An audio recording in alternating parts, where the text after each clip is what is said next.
Bismillahirrahmanirrahim. Assalamualaikum warahmatullahi wabarakatuh. Alhamdulillah, Allahumma salli wa sallim ala sayyidina Muhammadin bil lisani jami'ati fi hawdatil wasi'ah salatan tamuddu biha jismi min jismihi wa qalbi min qalbi wa ruhi min ruhihi wa sirri min sirrihi wa ilmi min ilmihi wa amali min amalihi wa khuluqi min khuluqihi wa wijhati min wijhatihi wa niyati min niyati wa qasdi min qasdi wa ta'adu wa barakatuhu alayya wa ala awladi wa ala ashabi wa ala ahli asri ya nur ya nur ya nur ij'alni nuran bihaqin nur. Alhamdulillah. Sahabatku dimanapun kalian berada, saya doakan kalian semoga selalu sehat walafiat. Yang sakit semoga cepat sembuh dari penyakitnya sehingga dapat beraktivitas sebagaimana mestinya, dan juga segala hajat-hajatnya Allah kabulkan, amin ya rabbal alamin. Mari kita dengarkan penjelasan dari Gus Wafi ya, tentang apa yang telah disampaikan oleh Hanif Farhan, katanya dari salah satu daripada santri Imanuddin. Dan tonton videonya sampai selesai.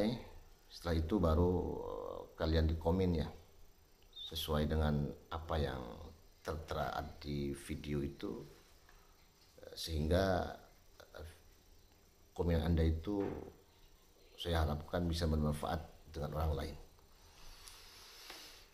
Mari kita tonton videonya sampai selesai. Bismillahirrahmanirrahim. Assalamualaikum warahmatullahi wabarakatuh. Al-Fakir Abdul Wafi ingin menanggapi sebuah video yang dilontarkan oleh Gus Hanif Farhan dan salah satu murid Kiai Imad yang mengkritisi kitab yang ditulis oleh Abu Ya Qurtubi Jailani yang bernama Kitab Ihya'ul Mauta. Jadi begini loh, sesuatu yang tidak penting itu tidak usah dibahas, apalagi yang dibahas justru menunjukkan akan kebodohan Anda. Penamaan Ihya'ul Mauta saja, ya, menghidupkan orang-orang yang mati itu dibahas, padahal bahasa majas seperti ini sudah biasa terjadi gitu loh di dalam kitab-kitab yang ditulis oleh para ulama. Itu hal biasa, bahasa majas seperti itu. Masa seremeh itu dipermasalahkan? Tapi gak apa-apa lah ya, wajar ya, karena muridnya Kiai Imad. Kemudian Gus Hanif Farhan mengkritik bahwa Buya Qurtubi bukan kelas peneliti lah ya, intinya seperti itu. Hanya bisa membranding para ulama yang kemudian tidak meneliti lagi secara seksama. Ini kalimat macam apa ini? Dari dulu kita kalau ada di pesantren mendengarkan pendapat para ulama, bahkan itu pendapat yang mayoritas, apalagi para ulama yang menyampaikan kelas dunia, bukan kelas lokal, maka kita taslim, saudara. Apalagi ulama yang memang menaungi, mendalami, dan setiap hari mempelajari ilmu nasab, atau kita katakan an-nasabah, para ahli nasab. Kita tidak mungkin bertanya ilmu biologi kepada anak kelas 2 SD, saudara. Kita tidak mungkin bertanya tentang PPKN kepada anak yang baru lulus TK. Justru kita akan lebih percaya kepada dosen yang jurusan biologi, karena lika-liku tentang ilmu biologi pasti dia pahami. Kesalahannya sangat minim terjadi ketika dia sudah benar-benar menjadi seorang guru biologi. Tidak kemudian ada anak kelas SD yang sok-sokan mengaku ahli biologi, menantang dosen yang ahli biologi, padahal dia pun belum pernah belajar kepada ahli biologi. Ini kan sangat lucu, itu logik sekali yang bisa kita pikirkan bersama-sama. Kalau kita mau membangun sebuah rumah, maka yang kita suruh adalah tukang bangunan, bukan tukang tambal ban. Kalau kita sakit gigi, datangi dokter gigi. Kesalahannya lebih minim, kebenarannya lebih mayoritas. Karena memang lika-liku dan ilmu yang dia geluti setiap hari, ya ilmu yang dia pahami, ilmu dokter gigi. Tidak kemudian kita datang ke dokter jantung yang sok-sokan paham masalah gigi padahal tidak ada kaitannya sama sekali.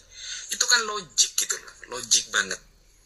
Sehingga di dalam kitab Al-Waq'u fin Nasab yang sering dipakai oleh Kiai Imad, lalu Kiai Imad dengan mengatakan secara tegas ya, orang yang diam masalah kepalsuan nasab ini fayakunu ahadal kadzibin, mereka adalah salah satu dari orang-orang yang berbohong ya, Jadi semuanya dianggap berbohong.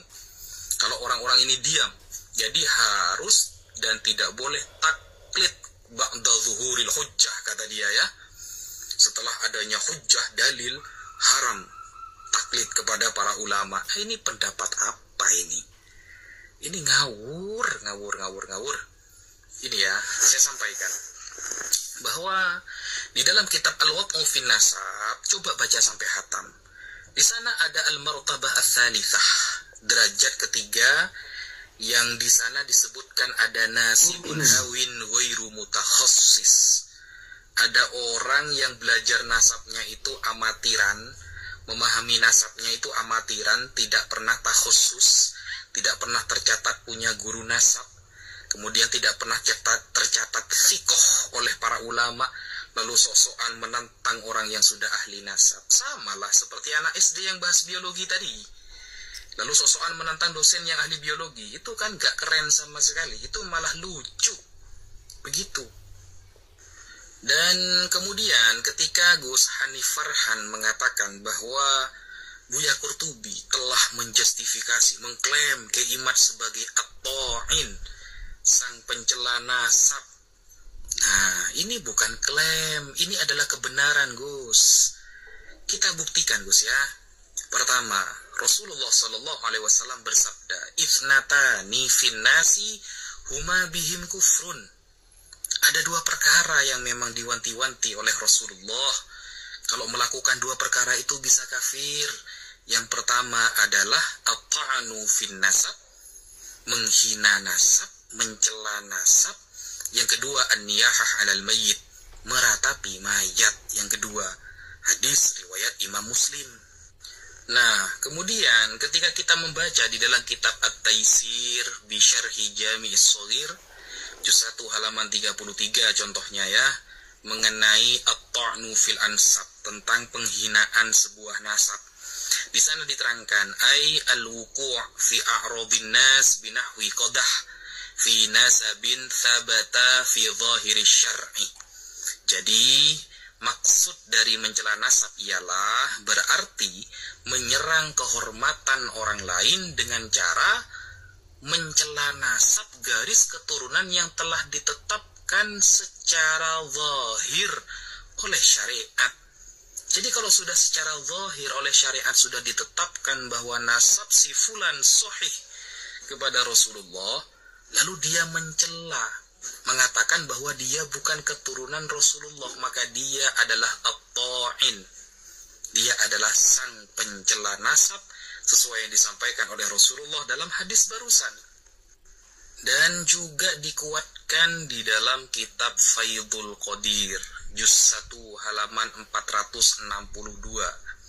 Di sana dikatakan at-ta'nu fil ansab ayil wuqu' fiha binahwi dzam wa aib bi ayyaqadah fi nasabi ahadin minan nas fayaqulu laysa huwa min dzurriyyati fulan wa dzalika haram wa dzalika yahrumu li'annahu hujumun 'alal ghaibi wa dukhulun fi ma la ya'ni wal ansab la tu'rafu illa min ahliha.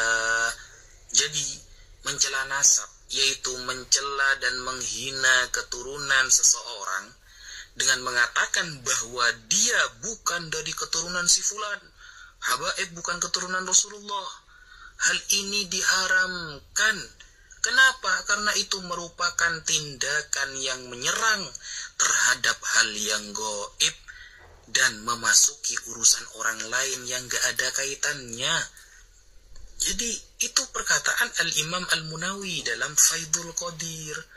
Maka dari itu qala Ibnu Arabi mengatakan wa hadza amrun yansha'u minan nafasah fi annahu la yuridu an yara ahadan kamilan wa dzalika linuqsanihi fi nafsihi. Jadi nasab itu hanya diketahui oleh ahlinya. Nasab itu hanya diketahui oleh ahli nasab. Yang gak pernah belajar nasab, gak pernah punya guru nasab, gak usah sok-sokan jadi ahli nasab. Seperti anak kelas TK mau membahas kitab Fathul Qorib, Fathul Mu'in. Ini kan lucu saudara, itu loh. Nah, kenapa Ibnu Arabi ini berkata begini? Ini adalah perkara yang timbul dari sifat dengki, kata Imam Ibnu Arabi. Karena seseorang tidak ingin melihat orang lain sempurna. Dan itu karena kekurangannya sendiri. Jadi orang ya yang suka mengatakan dia bukan keturunan Rasulullah, dia bukan keturunan fulan, padahal secara zahirnya syariat para ulama banyak yang menetapkan bahwa Sadah Ba'alawi keturunan Rasulullah. Orang yang seperti ini, kata Ibnu Arabi, adalah orang yang hasud, orang yang hasad, dengki, iri melihat orang lain lebih sempurna daripada dia, iri melihat para habaib jamaahnya lebih banyak daripada dia, iri ketika habaib lebih dihormati daripada dia, saudara. Itu hal yang penyakit hati itu. Sudahlah, jauh dari kata ilmiah. Jangan sok-sokan lalu mendudukkan Kiai Imad seperti peneliti. Kitab Kiai Imad itu dari yang paling kecil sampai yang paling besar dalilnya cuma satu. Apa? La yadhkuru, la yadhkuru, la yadhkuru, la yadhkuru. Gak disebutkan. Sejak kapan la yadhkuru itu bisa menjadi istidlal?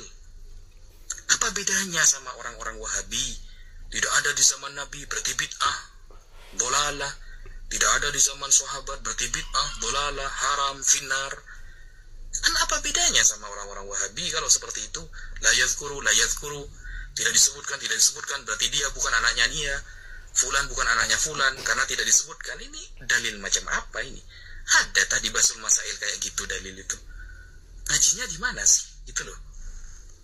Bahkan di dalam kitab Al-Kafi Al-Muntakhab halaman 87, yang dimaksud dengan mencela, menghina, memaki nasab orang lain, wa huwa at-ta'nu fi nasabin muayyanin ma'a tawdihi sabab at-ta'ni.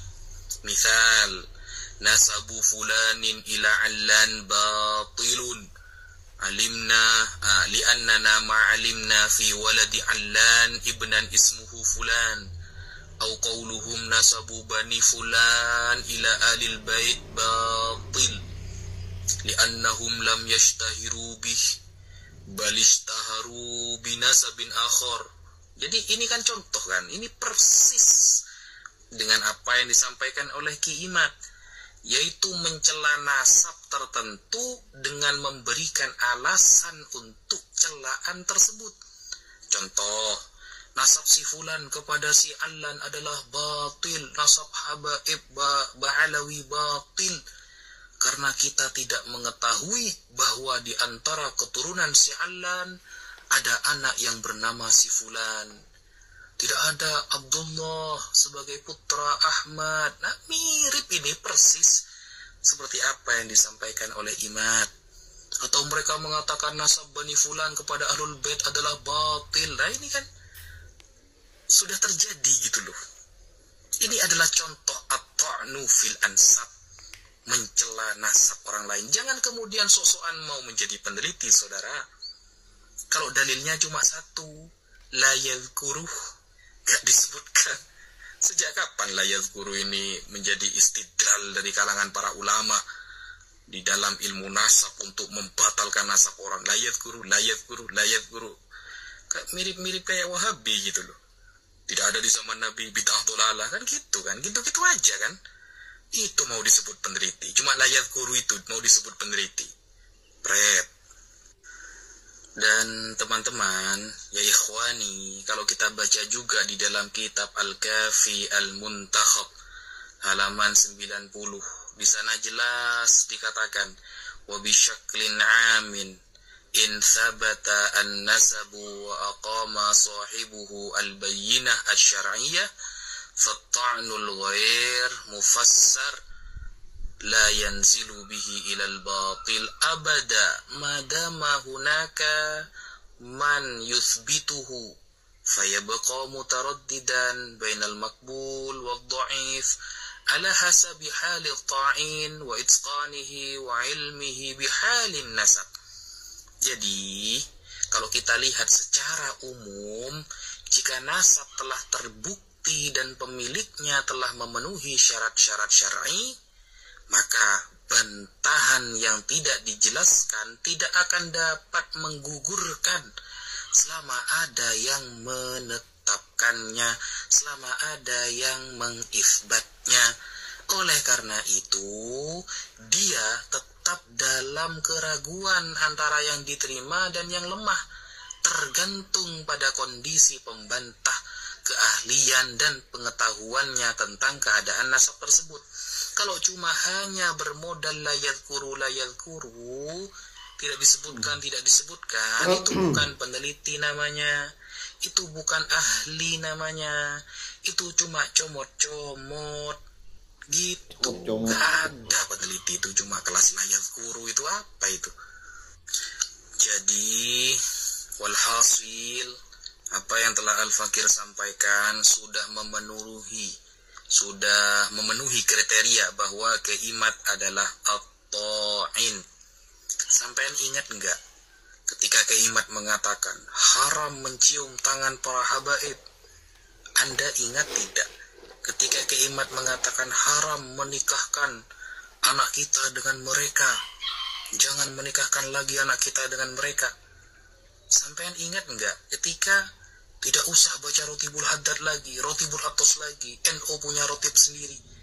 Ini kan narasi-narasi yang kemudian berbau provokasi, provokator, itu loh. Nah, demikian sahabat-sahabatku penjelasan atau tanggapan ya dari Gus Wafi, dari salah satu daripada murid Imanuddin, yaitu Hanif Farhan namanya. Jadi sahabat-sahabatku, bagaimanapun nasab Ba'alawi tidak bisa rungkat, kawan. Insya Allah tidak bisa. Kenapa? Karena ulama-ulama terdahulu sudah sepakat itu, beliau adalah orang yang sangat arif dan sangat bijaksana. Apalagi beliau pakai ijma' ya. Kalau ijma' itu pasti landasannya itu ilmu. Nah, itu sahabat ya. Kalau sudah landasannya ilmu, mau diapakan lagi?